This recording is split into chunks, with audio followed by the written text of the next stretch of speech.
વાલા ધર્મજનો, પવિત્ર અઠવાડિયાનો છઠ્ઠો દિવસ, પવિત્ર શનિવાર,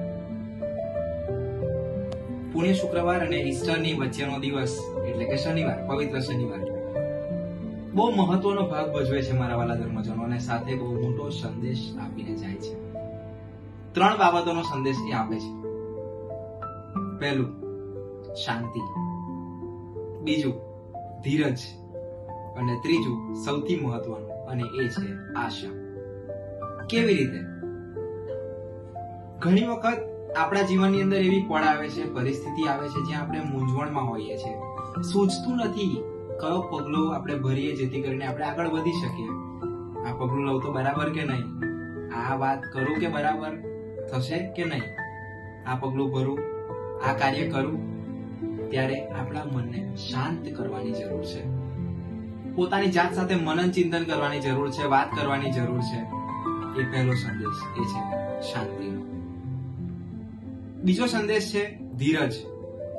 ઘણી વખત આપણા જીવનમાં કોઈ કાર્ય કદાચ ન થતું હોય, કદાચ આપણા મનનું ધારેલું ન થતું હોય, ત્યારે આપણે ફસાઈ જઈએ છીએ અને ત્યારે આપણામાં જે વસ્તુ પેદા થાય છે એ છે અધીરાઈ.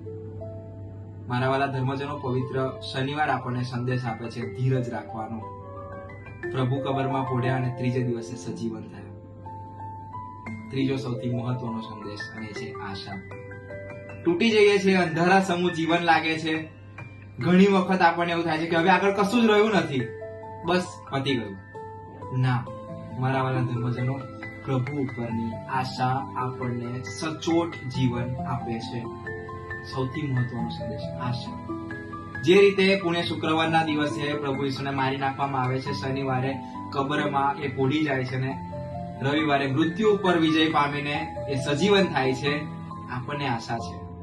ભલે આપણે ગમે તેટલી મૂંઝવણમાં હોય, મુશ્કેલીમાં હોય, પરિસ્થિતિ ખરાબ હોય, પણ હા, મારી પ્રભુ ઉપર આશા છે. મારી પ્રભુ ઉપર આશા છે. અને એ જ આશા મને ખરેખર સફળતાના શિખરો સર કરાવશે, પ્રભુ તરફ લઈ જતું જીવન મને આપશે. હા, મારા વાલા ધર્મજનો, ઘણી વખત કહે છે ને કે હું તો ખોબો ધરીને બેઠો છું, પણ સામેવાળો આપનારો તો વરસાદ કરતા વધારે પ્રેમ વરસાવે છે. શાંતિ રાખીએ, ધીરજ રાખીએ, આશા રાખીએ અને ઈસ્ટરની તૈયારી કરીએ.